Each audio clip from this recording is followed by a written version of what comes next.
como por ejemplo la disponibilidad del recurso hídrico, también digamos la seguridad alimentaria y otros asuntos que son del orden ambiental y algunos también sociales. Entonces, en ese sentido, nosotros tenemos unas metas, digamos, y unas hojas de ruta establecidas. Por ejemplo, el tener cero operación en áreas protegidas, tener el conocimiento y monitoreo, digamos, de nuestras áreas en donde operamos, poder apoyar las especies silvestres que tienen pues un grado, digamos, de amenaza, mantenerlas y poder, digamos, favorecer los ecosistemas en donde están presentes, proteger hectáreas con unas metas, digamos, muy particulares, 30.000, digamos, hectáreas protegidas al 2030, esto como iniciativas, digamos, de la empresa. También hacer el cumplimiento de las obligaciones ambientales. Ustedes saben que por la captación de agua, todas las empresas que tengan, digamos, un proyecto en donde tenga captación de agua y licencia ambiental tienen una inversión mínima del 1% en la cuenca en donde se realizó, digamos, esta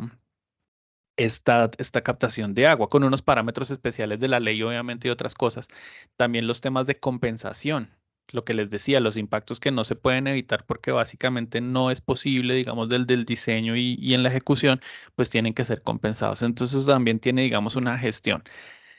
La red de correservas, que es el tema que nos trae hoy. Tenemos 15 en este momento, esperamos sean 20 antes de cerrar el 2023, o sea, este año, y queremos designar 50 correservas para el 2030. En árboles plantados hay una iniciativa del gobierno nacional que es Respira 2030 y nosotros sumados a esa iniciativa queremos aportar con la siembra de al menos 12 millones de árboles antes de 2030. La meta de 2022 era 6 millones y pudimos lograrla con alrededor de 6.5 millones de árboles sembrados como tal. Eh, También tenemos lo que les contaba, las soluciones naturales del clima, y esas soluciones naturales del clima son precisamente una parte de lo que nos va a ayudar precisamente a alcanzar las metas de reducción que tenemos en materia pues de emisiones de CO2 y CO2 equivalente, obviamente. Entonces, esto, digamos, para hacer la introducción hacia nuestro tema de ecoreservas. Sabiendo, digamos, que estas ecoreservas están como parte de nuestro pilar de biodiversidad en la estrategia ambiental de Ecopetrol, entonces les quiero contar que las ecoreservas son precisamente oportunidades que nosotros vemos dentro de predios del Grupo Ecopetrol, predios de la empresa, de las empresas del Grupo Ecopetrol, en donde destinamos estos predios a la conservación de la biodiversidad, a la mejora de los servicios ecosistémicos y esto sin limitar precisamente pues las actividades productivas exploratorias. ¿Todo esto para qué? Para también demostrar que las actividades, digamos, de producción de cualquier tipo son compatibles con la conservación si las cosas se hacen correctamente. Entonces, creo que ese es un punto muy importante de las ecoreservas para que se lo lleven. Son en predios, digamos, de las empresas del Grupo Ecopetrol. Y de pronto el segundo punto podría ser que es una forma también como de entender cómo la conservación es compatible con los medios productivos. Las áreas de las ecoreservas actualmente tenemos 15.000 hectáreas. Ya les vamos a mostrar un poquito cuáles son. En 6 de estas ecoreservas ya tenemos planes de biodiversidad y fortalecimiento, que son como una hoja de ruta que nos va a decir cuáles son las gestiones que debemos desarrollar en esos predios precisamente para poder lograr los objetivos de conservación que nos hemos trazado para esas áreas. Tenemos en esas 6 primeras ecoreservas 11.935 hectáreas, donde les contaba que ya está el plan, y 9 ecoreservas adicionales sobre las cuales estamos trabajando en la identificación precisamente de esas actividades y elementos que vamos a implementar a futuro. Hay varios tipos de ecoreservas, incluso las ecoreservas pueden compartir tipologías.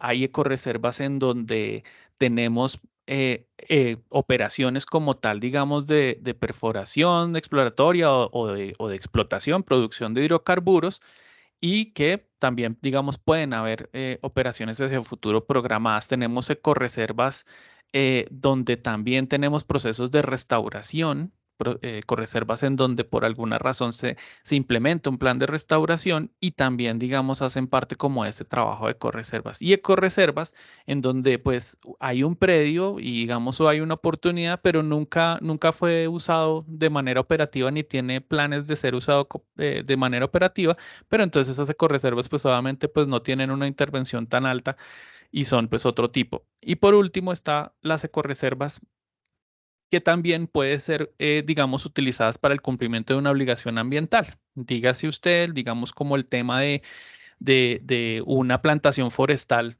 para un tema de compensación, puede ser, digamos, una ecorreserva, digamos, hasta el momento en que obviamente se cumple la obligación y, digamos, se entrega el predio. Si el predio continúa con Ecopetrol, pues la ecorreserva se mantiene y las obligaciones que se hicieron allí, pues se mantienen hacia futuro con los beneficios que eso trae precisamente para ese ecosistema. Entonces, eso también es una forma en que las acciones que nosotros hacemos desde lo obligatorio puedan perdurar en el tiempo, porque garantizamos, digamos, que como están en nuestros predios, podemos cuidar que eso siga más adelante 10, 20, 30 años y pues el ecosistema pues esté protegido. Que no es una ecoreserva, como para uno como meterse en este cuento y decir, venga, sobre las preguntas. No es una figura de obligatorio cumplimiento. Este es un tema totalmente voluntario. Esto lo hace precisamente la empresa de una forma totalmente voluntaria y es una iniciativa precisamente que estamos tratando de impulsar desde el Grupo Ecopetrol para que incluso otras empresas se animen a hacer este tema. Pensamos que lo que esto se puede convertir son unas áreas de conservación de manera empresarial. Entonces, estas iniciativas pues lo que hacen es reforzar de pronto el sistema de áreas protegidas que está ya establecido desde lo público y también pues reforzar aquellas áreas protegidas que también están desde lo privado. Entonces, eso nos parece bien interesante. Lo otro es que no es una reserva de papel, es decir, no es que uno dice voy a hacer una ecorreserva y uno firma y ya todo queda listo y el papel, digamos, ya nos dice que es una ecorreserva. No, la idea es que estas ecorreservas tengan una gestión de conservación activa que nos lleve, digamos, a obtener unos resultados en materia de conservación y servicios ecosistémicos. Como les decía, no es un área conservada sin manejo ni gestión, sino que precisamente tiene que tener un manejo y una gestión. No es una figura de conservación que tenga que ser a perpetuidad. Lo mismo que decíamos, no tiene una vinculación obligatoria. Si uno, digamos, en una ecorreserva, por alguna razón, tiene, digamos, la posibilidad de realizar cualquier otro tipo de proyecto, la idea es que esto tenga flexibilidad para poder alternarse con otros proyectos que se desarrollen. Y tampoco excluye las actividades de hidrocarburos de la empresa. Hay ecoreservas que están, digamos, dentro de campos de producción o comparten áreas con campos de producción y la idea es precisamente eso, lo que les decía al principio, mostrar que los ejercicios de producción bien realizados también pueden ser compatibles con la conservación. Las ecoreservas, como iniciativas empresariales, como les decía, nuestro objetivo no es solamente quedarnos acá, sino también jalar a las otras empresas. Cuando a veces una empresa como Ecopetrol o de pronto el Grupo Argos o de pronto Bancolombia hacen alguna actividad, gran parte de las otras empresas a nivel nacional también empiezan como a sumarse. Entonces la idea también es eso, poder hacer de pronto como esa suma de todos los elementos precisamente para poder lograr este tipo de objetivos. Entonces, queremos con esto, digamos, y para llamar a otras empresas a hacer esto, queremos que ellos vean los beneficios que son fortalecer ese relacionamiento con grupos de interés, diversificar oportunidades que tengamos con las comunidades, poder generar oportunidades de laboratorios vivos, por ejemplo, poder anticipar las preocupaciones ambientales de las comunidades, que nos parece muy importante, cerrar la brecha de los vacíos de información que tenemos hoy en el país en biodiversidad, que son muchas, y me voy a hacer un paréntesis acá, y es que creo que en Colombia siempre nos han dicho a todos desde chiquitos que somos riquísimos en biodiversidad. Y siempre nos dicen, "Mami, es que somos el segundo país en biodiversidad después de Brasil, somos los primeros en aves, los primeros en mariposas, eh, pero como que ese discurso de esa riqueza también se ha vuelto, digamos, un discurso que no va más allá y que no estudia realmente esa riqueza. Y entonces tenemos unas brechas muy grandes en entender esa riqueza para poder hacer precisamente un uso sostenible de la naturaleza que a la vez permita la conservación de la naturaleza. Entonces, importantísimo no solamente quedarnos en el recurso de conservar, de proteger, sino qué significa esa riqueza precisamente para los territorios y para el uso sostenible que permite la conservación. Creo que tenemos un micrófono abierto, un eco. Ah, ya está. Entonces, ese paréntesis quería hacerlo. Recuerden que somos ricos, pero a veces ser tan rico y no entender qué tan rico es uno, pues también es un problema porque se vuelve un discurso que no permite avanzar en investigar y en estudiar esta biodiversidad. Queremos que pues también haya digamos, negocios, digamos, positivos que tengan una contribución a la naturaleza y que estén alineadas con metas de país. Y también, pues, muy, digamos, a nivel de Ecopetrol, todo lo que estamos haciendo relacionado con la parte relacionada con reportes internacionales y radios internacionales. Ustedes saben que Ecopetrol y muchas otras empresas tienen cotizaciones en bolsa, no solamente de pronto a nivel nacional, sino también internacional, y que todo esto que se hace también se reporta y eso da buenos rankings de calificación de empresas y nos dan, digamos, un estatus de ser una empresa responsable precisamente con estos asuntos.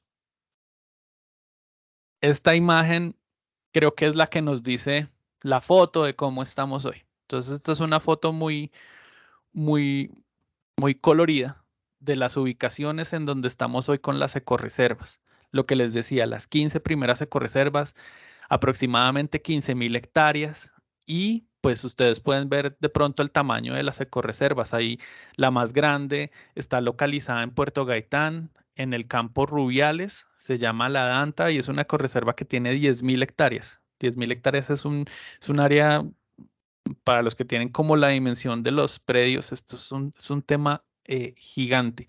Y también tenemos ecorreservas muy pequeñitas, como la ecorreserva Lizama, que está en San Vicente de Chucurí, 6 hectáreas precisamente. Entonces, como ustedes pueden ver, tenemos pues varias oportunidades de predios o grupos de predios que hemos designado como ecorreservas porque tienen unas condiciones especiales precisamente para hacerlo. En este proceso, ya les voy a contar un poco más adelante, me voy a ir a este punto, y es que las ecorreservas, con las ecorreservas tenemos un aliado muy especial. Aquí venimos con un copiloto digamos, de talla nacional, y es el Instituto de Recursos Biológicos Alexander von Humboldt. El Instituto Humboldt es dentro del Sistema de Información Nacional Ambiental el llamado a estudiar la biodiversidad en Colombia y desde Ecopetrol hemos entendido que una alianza, digamos, de años de trabajo con el Humboldt nos ha hecho llegar a conclusiones sobre cómo hacer la conservación en nuestras áreas. Y pues resulta que les quiero contar una historia. Cuando en 2019 comenzamos a hablar con el Humboldt, pues resulta que se diseñó un convenio que se llama el Convenio Fibras. Y ese convenio Fibras, que se firmó en 2019 y comenzó a hacerse ese trabajo, comenzó a entender que teníamos que tener algunas áreas de conservación especiales con una gestión, y en ese momento ni siquiera se llamaban ecorreservas, y se comenzó a entender y con ese claro propósito se definieron 6 ecorreservas iniciales o ecorreservas piloto. Y en esas ecorreservas piloto se comenzó a estudiar la biodiversidad. ¿Cómo? Con visitas, con expediciones científicas del Instituto Humboldt, donde se hicieron monitoreos rápidos de biodiversidad en cada una de estas de 7 grupos biológicos principales de cada ecorreserva, de cada ecosistema. Esto permitió entender muchísimo sobre los territorios y cómo, digamos, la biodiversidad en esas áreas todavía seguía siendo un valor, digamos, destacable y digamos, en algunos casos necesario para su conservación y también para preservación. Y entonces esto también comenzó a sumar en registros de especies incluso especies que no estaban, digamos, con registros en lugares especiales de la geografía colombiana, pero también registros de especies pues que daban un estado de salud del ecosistema pues bastante alto. Con esas 6 ecoreservas piloto comenzamos a hacer unos proyectos, unos talleres que nos llevaron a un plan, y esos talleres primero fue entender los valores objeto de conservación, qué era lo que queríamos conservar. Después entonces identificamos cuáles eran las amenazas que íbamos a tener para esos valores objeto de conservación. Después comenzamos a entender las áreas en donde teníamos que aplicar, digamos, esas actividades que contrarrestaran esas amenazas, que protegían los valores, valores objeto de conservación. Y por último, entendimos cómo la estrategia nos iba a llevar precisamente a implementar esos planes. Cuando cerramos 2022, esto es una película que está pasando ya en este momento, muy en estos meses. Cerramos 2022 y dijimos, tenemos que implementar estos planes. Tenemos que ya tenemos los planes listos, hicimos los talleres, definimos que eran ecoreservas, hicimos la red, la consolidamos, ahora tenemos que implementar.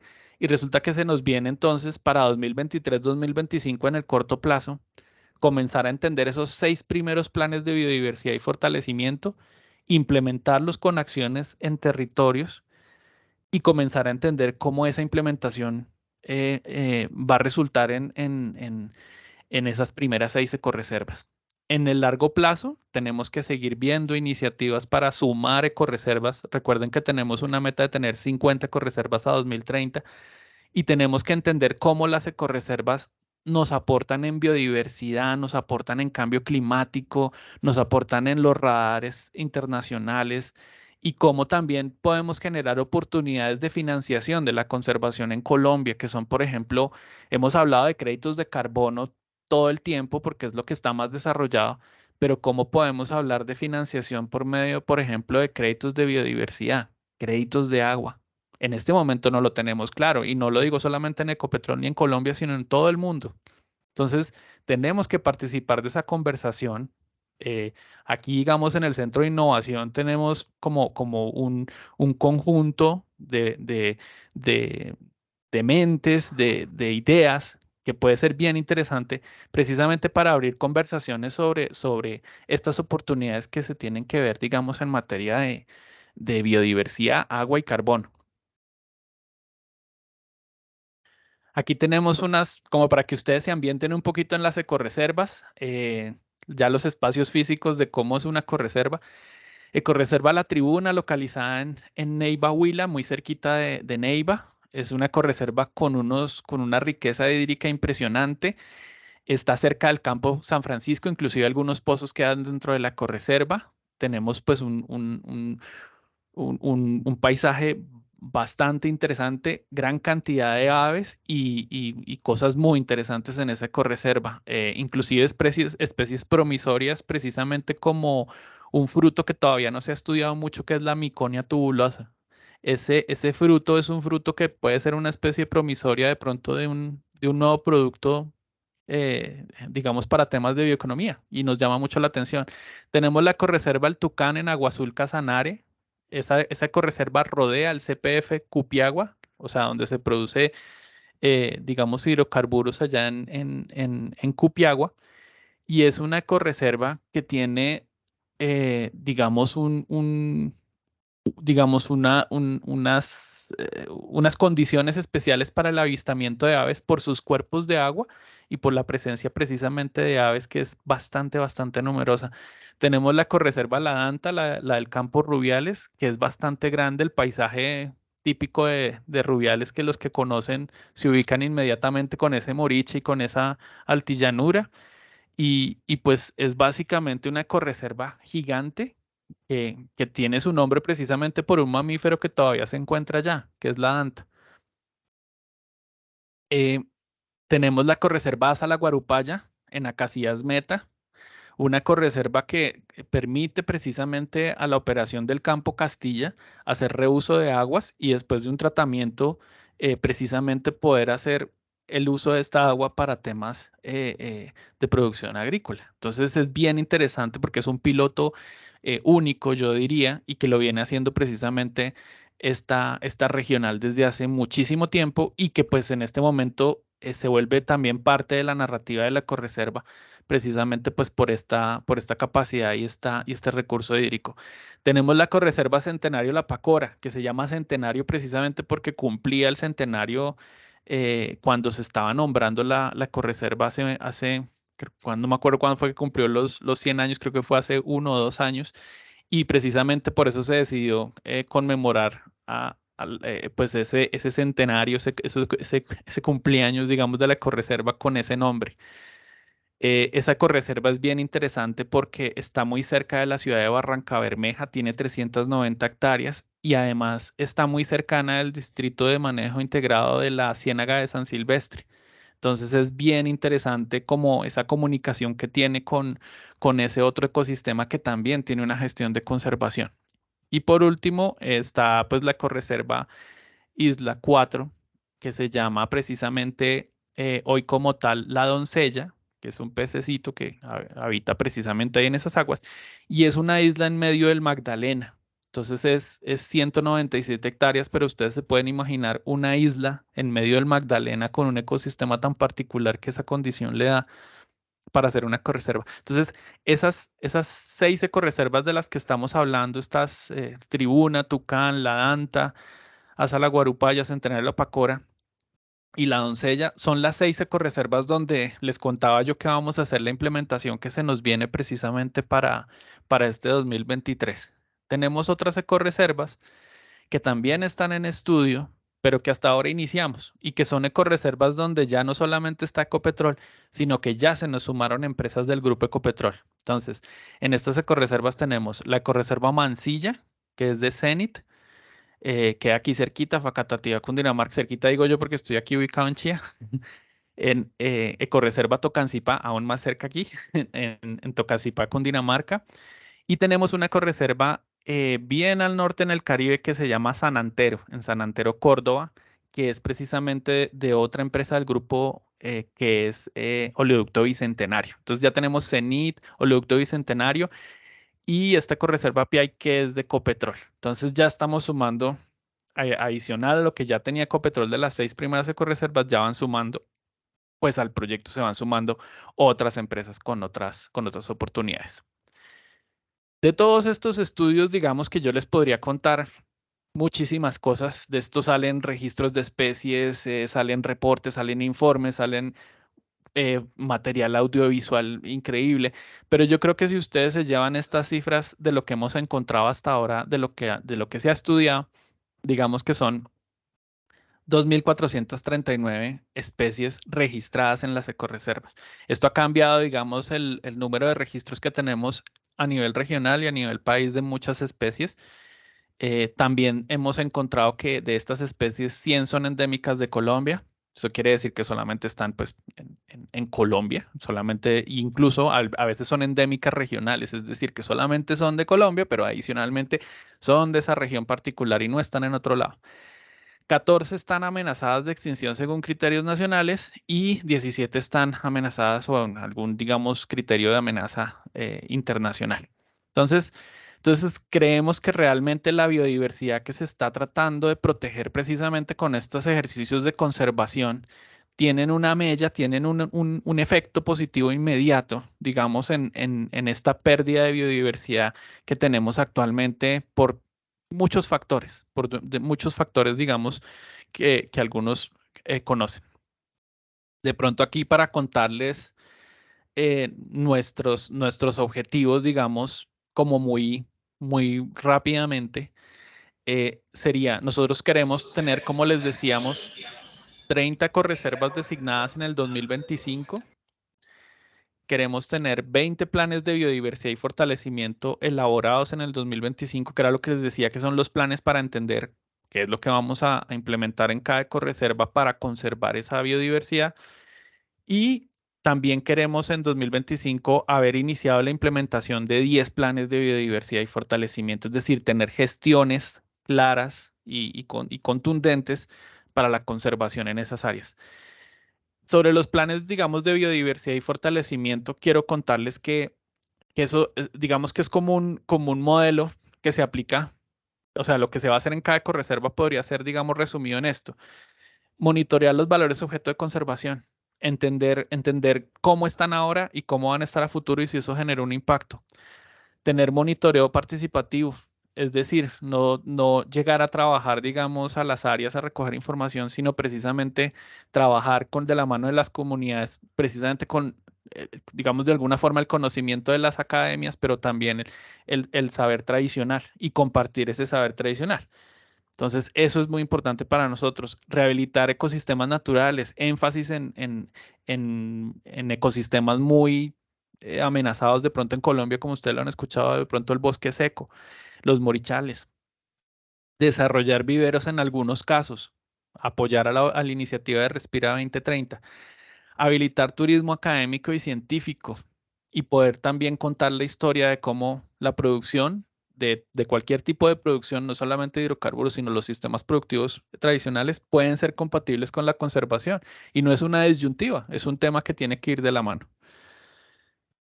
Ahora les voy a contar una historia, ya pasando de las ecorreservas, les voy a contar una historia muy bonita, que es una historia de los biomonitores. Los biomonitores, cuando uno le dicen a uno biomonitor, ¿qué se imagina uno? Pues biomonitor, ¿qué será? Pues ¿qué? Un aparato, un esto. No, pues el biomonitor es una persona de la comunidad que está cerca de la ecorreserva y que tiene un interés muy genuino sobre el estudio de la biodiversidad.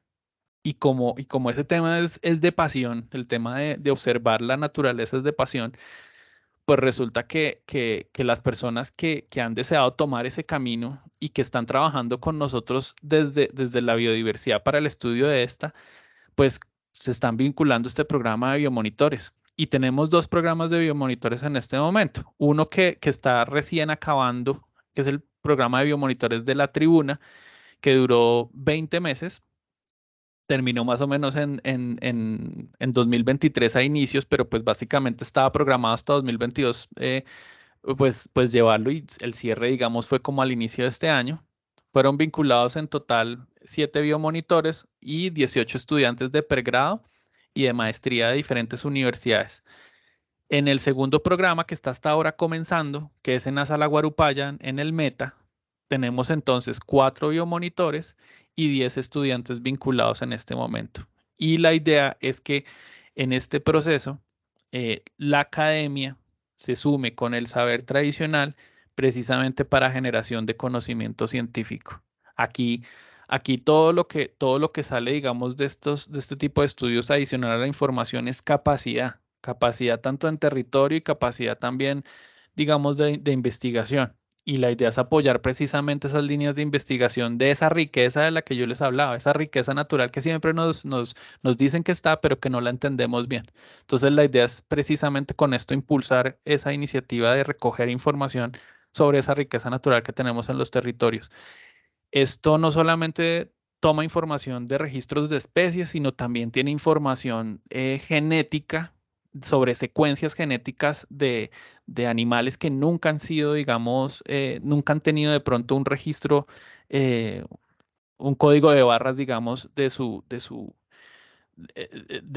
composición de ADN. Entonces, esto es muy importante precisamente para el país porque nos va despejando dudas sobre los temas de metabarcoding, que es como ese tema de genética que le va dejando como esa huella que tiene cada animal en su ADN. Y también pues nos va generando información para cruzar con bases de datos internacionales. También estamos alimentando registros biológicos todo el tiempo, sobre todo en insectos, que son todavía muy desconocidos en Colombia, y palabras del Humboldt no mías, son todavía muy desconocidos en Colombia. Tenemos una brecha gigante de conocimiento en ese sentido. Y también hemos hecho encuentros con biomonitores, es decir, biomonitores de unas áreas se encuentran con biomonitores de otras, es decir, del Huila se encuentran con los del Meta y comparten experiencias sobre cómo hacer las cosas precisamente en campo. Y eso es muy interesante porque entonces ahí ahí ya estamos construyendo conocimiento precisamente desde los territorios y desde el saber tradicional, pero también con esos, digamos, esos pasos y metodologías de lo académico. Entonces, pensamos que este es un camino muy interesante que tenemos que seguir recorriendo. Eh, Tenemos, obviamente, pues los logros de los biomonitores hasta ahora. Esto es un piloto, como les digo, son los grupitos que ustedes vieron. No, esto hasta ahora está iniciando. Tenemos un registro continuo de especies durante varias temporadas del año. Esto nos ha enseñado muchas cosas sobre los ecosistemas en esas áreas. Tenemos Nos estamos formando en los territorios sobre cómo estudiar la naturaleza y los biomonitores ya son personas que cuando uno va a hablar con ellos les dicen, no, Coleoptera, Hymenoptera, Diptera, y uno queda perdido porque ellos ya son unos duros y la verdad increíble cómo desarrollan el conocimiento y cómo lo apropian. Y ese, digamos, me lleva al punto 3, que es ese empoderamiento sobre el entorno.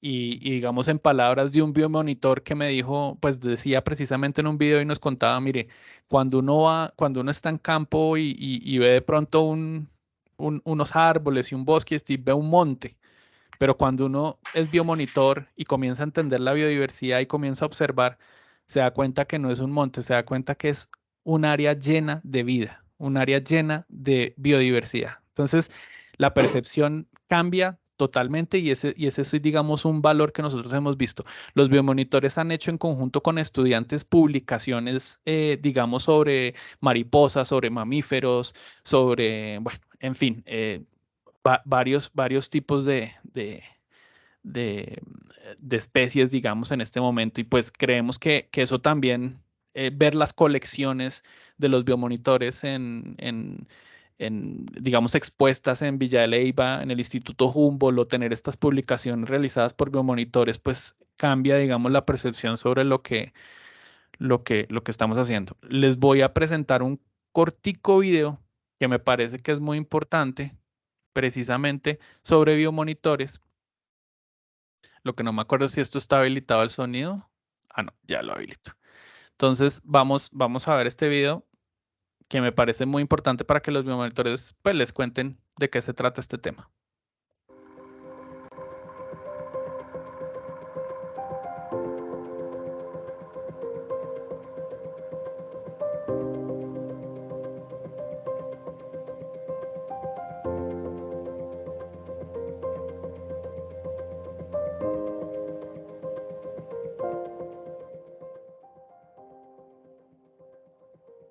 Los biomonitores son personas de la comunidad que viven cerca de nuestras ecorreservas y que interactúan en el monitoreo de la biodiversidad, que hacen parte de este proceso tan interesante de conocer la biodiversidad, de generar conocimiento y de incorporar la biodiversidad en el marco de nuestros proyectos de operaciones. Un antes y después obviamente está muy marcado en todos los biomonitores, ver que éramos personas de campo, con trabajos muy arraigados al campo y después de tener este proceso como biomonitores, de que nos vinieran a explicar y enseñar los diferentes biólogos, la mentalidad de nosotros como personas ha cambiado muchísimo. Ver el cambio ahora, yo me siento más independiente, puedo decirlo. Y el conocimiento que tengo, yo siempre digo, yo soy una bióloga empírica. Apoyar y transmitir el conocimiento también va a ayudar muchísimo a que ellos se apropien de lo que tienen, de que lo cuiden más y que también puedan asimismo utilizarlo mucho más, trabajando con un mismo objetivo, que es precisamente construir conocimiento, construir país y asimismo pues un poco conocer lo que tenemos, pero también preservarlo.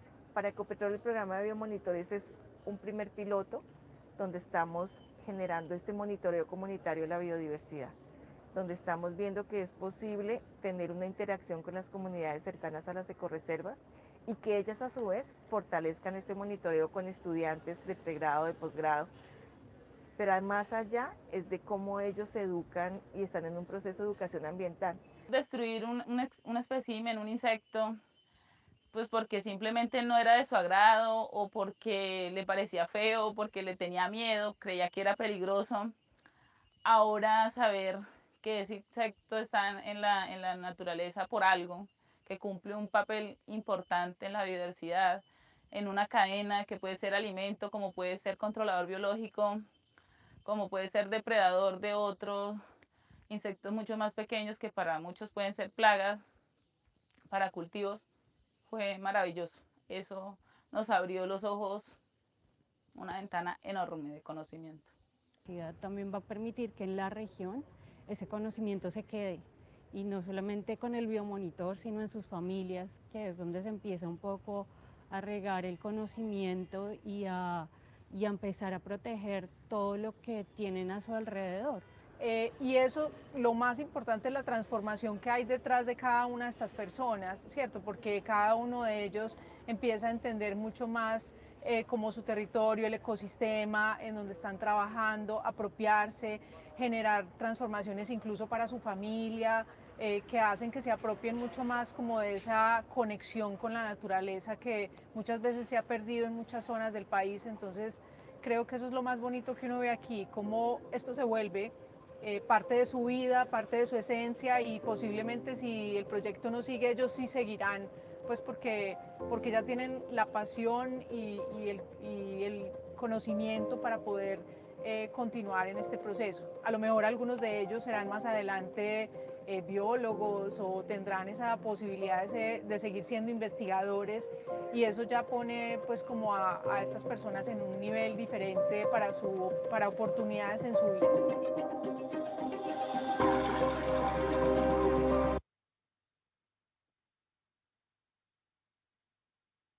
Bueno, ese era el video que les quería mostrar, que era muy cortico, es básicamente porque uno cuenta que es un biomonitor y pues no es lo mismo que como lo hacen las personas de comunicaciones que toman la esencia precisa.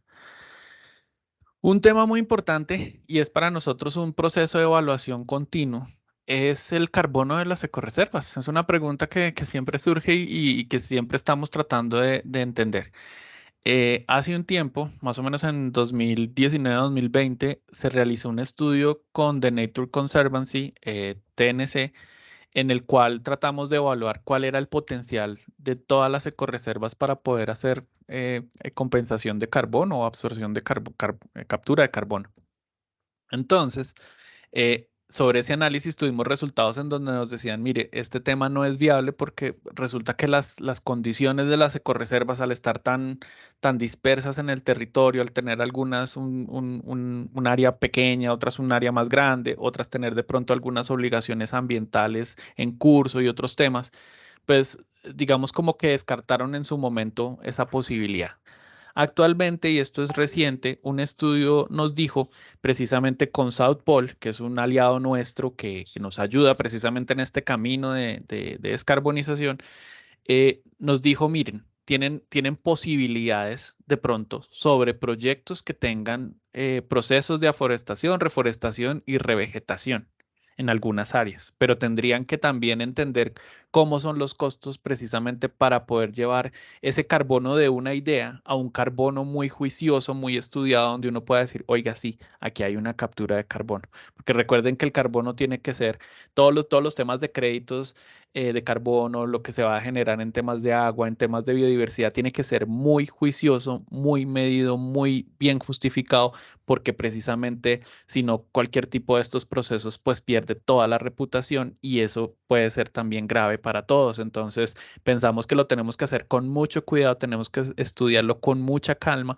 y tenemos que ser muy prudentes en cómo nos movemos hacia futuro con estos temas, precisamente en las ecorreservas. Por otro lado, también nos dijeron que los procesos relacionados con la reducción de emisiones por deforestación y degradación, es decir, los proyectos famosos RED+, en este momento no son viables dentro de las ecorreservas. Y ahí ya nos va cerrando un poco la puerta y nos dice, mire, sigan evaluando los temas de AR, pero los temas relacionados con Red Más sí es algo que tenemos que tener, digamos, como que no se puede hacer en las ecorreservas, pues por la situación que es de las ecorreservas. Entonces, eso es bien interesante y es una pregunta que siempre hay y yo siempre, pues siempre tratamos en el equipo como de contar esta historia. De pronto ya para ir cerrando, porque sé que tenemos un espacio pues, de preguntas, contarles un poquito de la bioeconomía, los negocios verdes, todo esto que se nos viene precisamente para diversificar economías en los territorios basados en el uso sostenible de la naturaleza. Somos muy conscientes en que estamos en el nivel 1. Es decir, hoy tenemos que entender primero cómo hacemos la conservación de la biodiversidad y cómo hacemos que todos estemos de acuerdo en que la vía, digamos, del tema de biodiversidad es la conservación, ¿sí? Entonces, una vez pasemos ese nivel, tenemos que seguir avanzando con viveros, con protocolos de uso de aprovechamiento de especies, con bioprospección y los usos, con más adelante en un nivel 3 la co-creación de negocios, el ecoturismo y más adelante la transformación de esos elementos naturales precisamente para poder tener cadenas muy robustas de, ne- de negocios verdes, digamos, basados en temas de naturaleza. Pero pues por ahora, ¿qué tenemos que hacer? Seguir innovando. Espacios como este son muy importantes. Esta invitación del Centro de Innovación es muy importante porque consideramos que es una oportunidad para abrirle la cabeza a la gente, precisamente lo que tenemos que seguir haciendo, seguir instalando cámaras trampa en nuestro caso, seguir investigando sobre genética, aprovechar todo lo que tenemos en bioeconomía y poder tener, digamos, un enfoque de trabajo basado en redes. Entonces, pues ese sería como lo que tengo para contarles. De pronto, para decirles ya de cierre, hemos logrado pues tener estas 15.000 hectáreas. Hemos posicionado ya las ecorreservas, digamos, a nivel nacional. Ya algunos medios reconocen estos temas. Y ya, digamos, también tenemos un reconocimiento de la ONU, de Pacto Global, por nuestro esfuerzo, digamos, en la protección de ecosistemas terrestres, que es el Objetivo de Desarrollo Sostenible número 15. Y como les decía, pues hemos generado muchísima información y conocimiento de la naturaleza actualmente, lo cual también nos pone muy, muy optimistas, digamos, de que nos falta muchísimo, tenemos muchas brechas, pero también hemos cubierto un gran camino. Entonces, ese sería como lo último ya para cerrar. Voy a dejar de compartir y pues adelante para las preguntas.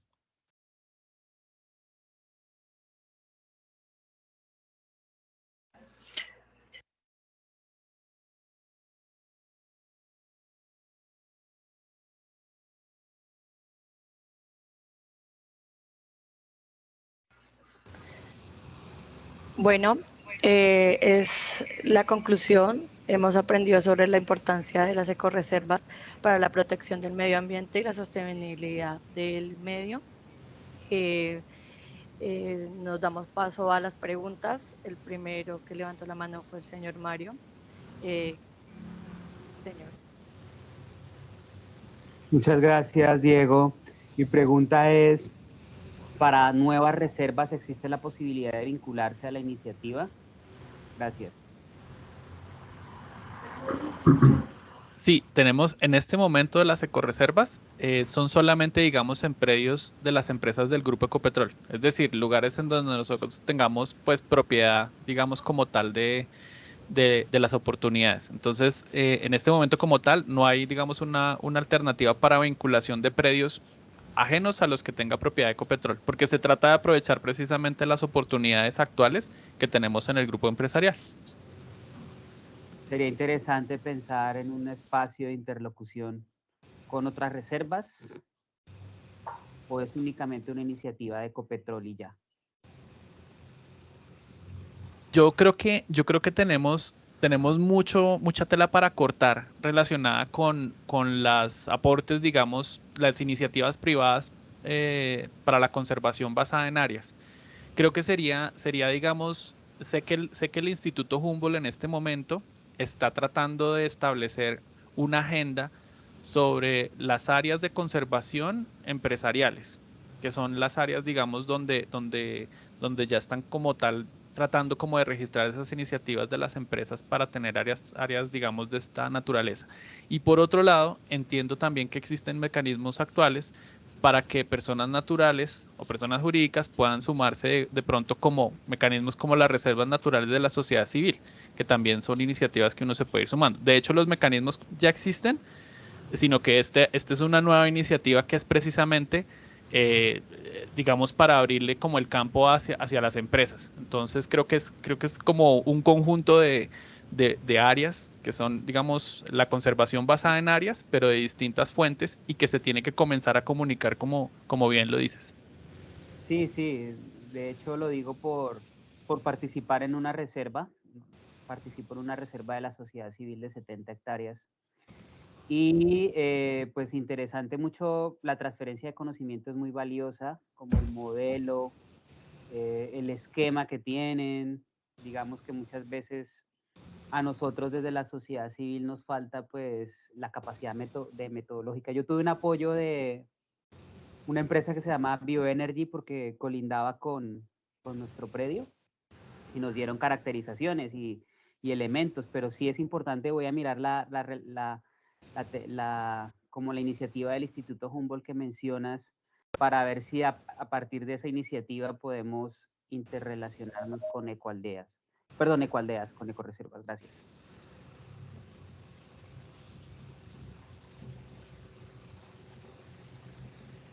Damos pasos a don Néstor. Sí, gracias. ¿Me escuchan? Sí, señor. Vale.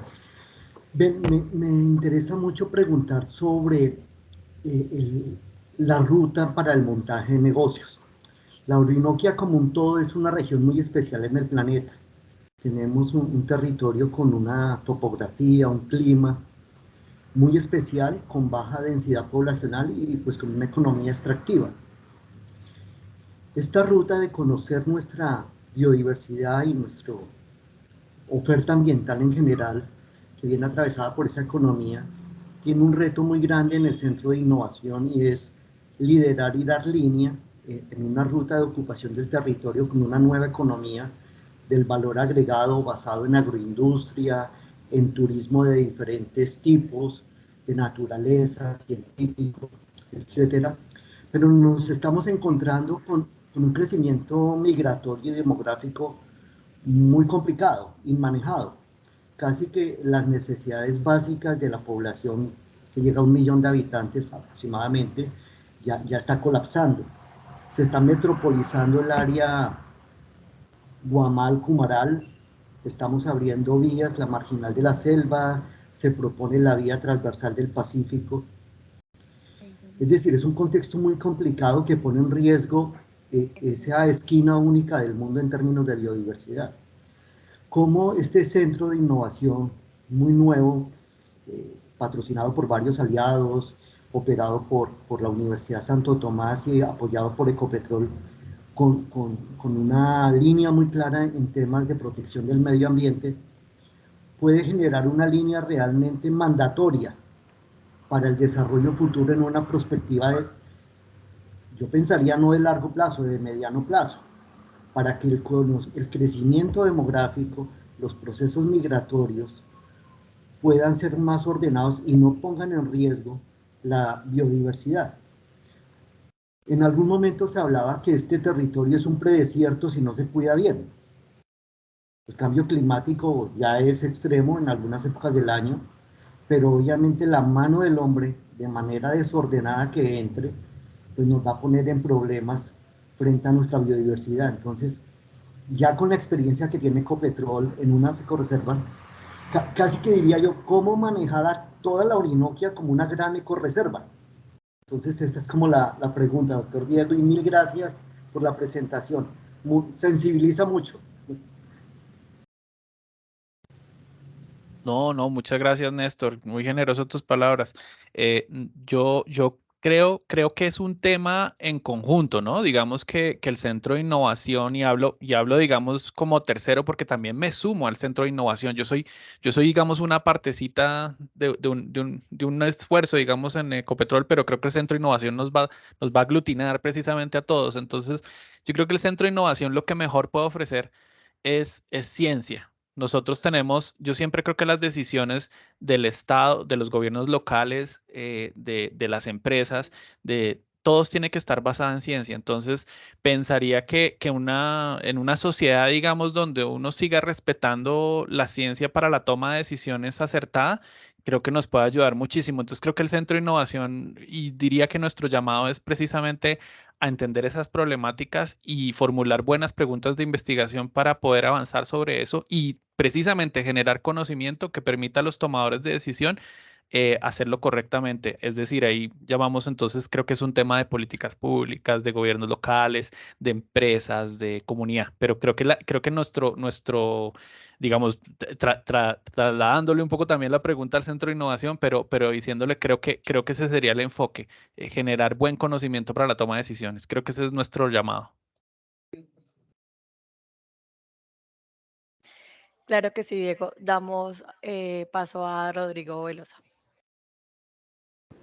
Bueno, buenos días.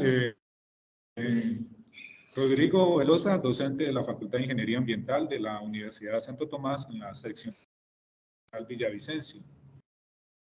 Yo quería preguntar lo siguiente, es que pues, ¿cómo se podrían vincular la universidad, la academia, de una manera más efectiva, digamos, en las reservas?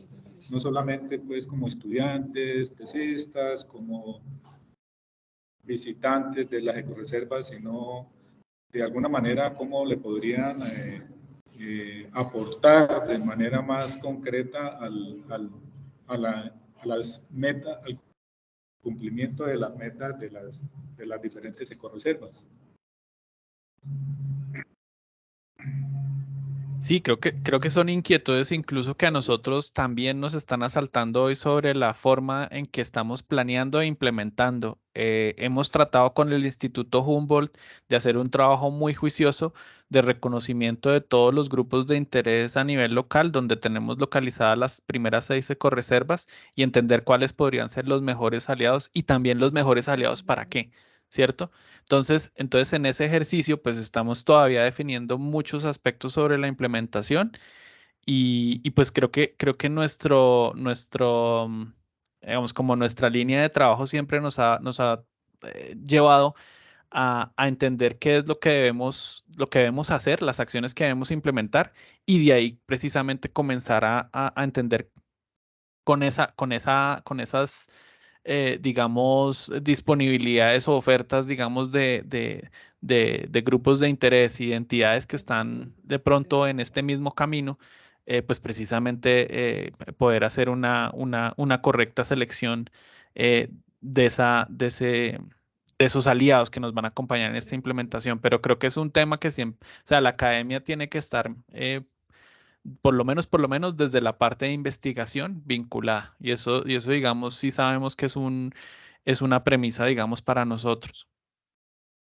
Pero pues todavía lo estamos definiendo, Rodrigo. No es un tema que tengamos tan claro porque hasta ahorita, digamos, estamos saliendo como a hacer ese trabajo de implementación y es una tarea ardua porque, bueno, es una definición de varios elementos. Bueno, sí, muchas gracias. Sí, nosotros pues, desde luego la participación pues, de las universidades pues, es clave, digamos, en ese proceso, digamos, de fortalecimiento de las ecoreservas, ¿no? Entonces, nosotros creemos también de que desde la universidad, digamos, a partir de proyectos específicos, ¿no? Como de convocatorias puntuales que se realicen, pues también podríamos participar, ¿no? A través de los diferentes grupos de investigación que se encuentran en la universidad, ¿no? Porque, digamos, si bien puede existir, digamos, la voluntad, pero muchas veces falta también, digamos, el apoyo económico para el desarrollo de los proyectos, la implementación de los proyectos, ¿no? Las convocatorias nacionales para proyectos de investigación en este tema, pues a veces son un poco difíciles de acceder a ellos, ¿no? Y entonces nosotros desde acá que estamos en las regiones podemos ver eso como también una oportunidad, digamos, para desarrollo de proyectos específicos a cargo de los diferentes grupos de investigación que tienen las universidades.